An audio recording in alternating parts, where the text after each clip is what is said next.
Sir, ఎప్పుడు వీలైతే అప్పుడు రైతులతో కూడా ఇంటరాక్షన్. గౌరవనీయులు,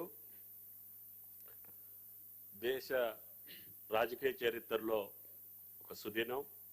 ఒక చారిత్రాత్మక దినం, రైతు లోకానికి ఒక పెద్ద పండుగ. భారతదేశ రాజకీయాల్లో కూడా ఒకే ఒక్కసారి మన్మోహన్ సింగ్ గారి నాయకత్వంలో ఆనాడు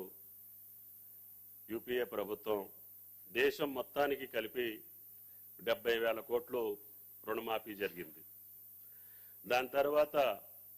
గౌరవ ముఖ్యమంత్రి, ఆనాటి పిసిసి అధ్యక్షులు గౌరవనీయులు రేవంత్ రెడ్డి గారి నాయకత్వాన కాంగ్రెస్ పార్టీ, అఖిల భారత కాంగ్రెస్ పార్టీ నాయకులు శ్రీమతి సోనియా గాంధీ గారు, అగ్ర నాయకులు రాహుల్ గాంధీ గారు, ఖర్గే గారి యొక్క ఆధ్వర్యంలో ఏదైతే తెలంగాణ రైతు లోకానికి మాట ఇచ్చారో ఆ వాగ్దానాన్ని నిలుపుకునే భాగంలో ఎంతోమంది ఎన్నో రకాలుగా దీన్ని అపహాస్యం చేసినప్పటికీ, అవహేళన చేసినప్పటికీ, ఇది కాదు, జరగదు అని చెప్పి వాళ్ళు నిర్ధారణకు వచ్చి పెద్ద పెద్ద షరతులు పెట్టుకున్నారు. వాళ్ళు పదవులే కోల్పోయేటటువంటి రీతిలో వాళ్ళు సవాళ్ళు విసిరారు.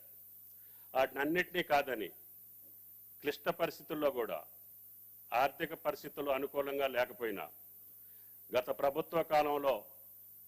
అనిశ్చితమైనటువంటి పాలన, అవగాహన లేనటువంటి పాలన, అవినీతి పాలన వల్ల ఆర్థిక పరిస్థితి చిన్నాభిన్నమైనప్పటికీ మీరిచ్చినటువంటి మాట, పార్టీ ఇచ్చినటువంటి మాట కట్టుబడి, ఎన్ని ఇబ్బందులున్నా, ఎన్ని కష్టాలున్నా నేను ఇచ్చినటువంటి మాట కట్టుబడి మీరు పార్లమెంట్ ఎన్నికల సందర్భంగా రైతు లోకానికి ఇచ్చినటువంటి హామీ, రేపు స్వాతంత్ర దినోత్సవానికి కల్లా నేను 2 లక్షల రుణమాఫీ చేస్తానని చెప్పి అన్ని జిల్లా కేంద్రాల్లో, అన్ని బహిరంగ సభల్లో రైతు లోకానికి మీరు ఇచ్చినటువంటి భరోసా, దానికి అనుగుణంగానే రైతులు నమ్మి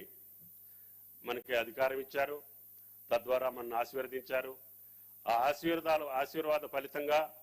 ఈనాడు భారతదేశ రాజకీయాల్లో తెలంగాణ మోడల్ను సృష్టించడానికి ఏం జరిగింది, భారతదేశంలో కాంగ్రెస్ ప్రభుత్వం తెలంగాణలో వస్తే అంటే ఇది జరిగిందని చెప్పుకోవటానికి భారతదేశంలో ఉన్నటువంటి అన్ని రాష్ట్రాలు మన వెంట, తెలంగాణ పాలన వెంట రేవంత్ రెడ్డి గారి నాయకత్వంలో జరిగినటువంటి అద్భుతాన్ని దృష్టిలో పెట్టుకొని వాళ్ళు కూడా పాటించాల్సినటువంటి అవసరాన్ని ఈనాడు భారత రైతాంగం మీకెళ్ళి చూసేటటువంటి అవకాశాన్ని ఈరోజు అత్యంత కష్టతరమైనటువంటి ఈ బృహత్తర కార్యక్రమాన్ని ఈ చారిత్రక దినం రోజున మీరు ప్రారంభించడం తెలంగాణ రైతాంగం తరపున, వ్యవసాయ శాఖ తరపున మీకు ధన్యవాదాలు తెలియజేస్తూ, భవిష్యత్తులో మీరు ఇచ్చినటువంటి రైతాంగానికి ఇచ్చినటువంటి హామీలన్నింటినీ కూడా నెరవేర్చే శక్తి ఆ భగవంతుడు మీకు కల్పించాలని, తద్వారా మీ టీంలో ఉన్నటువంటి మేము, రాష్ట్ర ప్రభుత్వంలో ఉన్నటువంటి అందరం కలిసి, పార్టీ ప్రజాప్రతినిధులు అందరూ మీరు ఇచ్చినటువంటి హామీలు సజావుగా, సక్రమంగా, సవినయంగా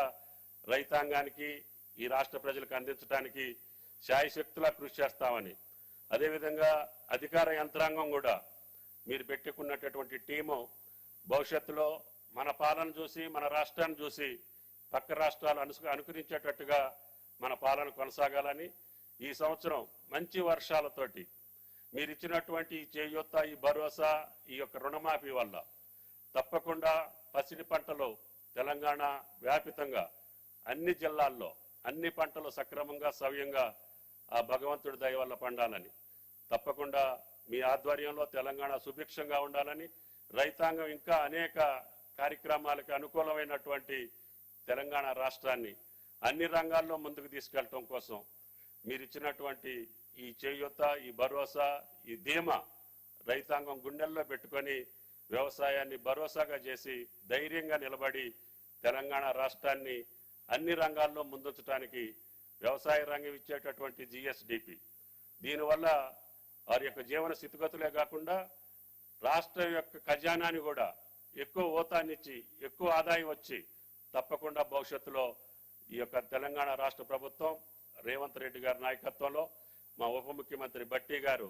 ఆయన కూడా నిద్ర లేకుండా చాలా రైతులు గడిపానని చెప్పారు. తప్పకుండా మీ ఇద్దరి కష్టం ఫలించాలని, ఆ రకంగా మన అధికారులు, చీఫ్ స్పెషల్ సెక్రటరీ రామకృష్ణరావు, ప్రధాన కార్యదర్శి శాంతికుమారి గారు, సహచర మంత్రివర్యులు, ప్రియమైన అధికారులందరూ చిత్తశుద్ధితోటి ప్రభుత్వం తలపెట్టిన కార్యక్రమాలను ముందుకు తీసుకెళ్లాలని, అదేవిధంగా ప్రకాష్ గారు ఎస్ఎల్బిసి ఈరోజు ఉదయం కూడా మాట్లాడారు. వారి యొక్క ఈ కార్యక్రమంలో ప్రతి పైసా కూడా రైతు చేతిలోకి పోవాలి, మీరు పాత బాకీలో వేరే అకౌంట్లోకి మార్చేటటువంటి అవకాశం లేకుండా వాళ్ళ అన్ని బ్యాంకులకి ఇన్స్ట్రక్షన్స్ ఇవ్వమని చెప్పాం. వారు సహృదయంతో ఒప్పుకున్నారు. వారికి కూడా అసలు రైతుల పండగ కంటే బ్యాంకర్స్ పండుగే పెద్ద గొప్పగా ఉంది. ఒకే రోజు 31,000 కోట్లు మీ ఖజానాకు వస్తున్నాయి, మీ దగ్గర నుంచి మా రైతులకు వెళ్తున్నాయి. కాబట్టి మీ చేయూత ఉండాలని, ఈ రాష్ట్ర అభివృద్ధిలో బ్యాంకుల యొక్క పాత్ర గణనీయంగా ఉండాలని చెప్పి కోరుకుంటూ గౌరవ ముఖ్యమంత్రి గారికి రాష్ట్ర రైతాంగం పక్షాన ధన్యవాదాలు, శుభాకాంక్షలు. తప్పకుండా మాకు భవిష్యత్తులో రైతాంగానికి కావాల్సినటువంటి ప్రతి కార్యక్రమాన్ని కేబినెట్ తోటి పాటు అధికారులతో పాటు మీరు పెద్ద మనసుతోటి సహకరిస్తున్నారు. తప్పకుండా ఈ శాఖకి ఒక గుర్తింపుని, ఒక ప్రతిష్టని, ఒక విలువని, రైతుకు ఒక గౌరవాన్ని తీసుకొచ్చేదానికి శాయశక్తులా మీతో పనిచేస్తానని చెప్పి విజ్ఞప్తి చేస్తూ థ్యాంక్ యూ సార్. నమస్కారం.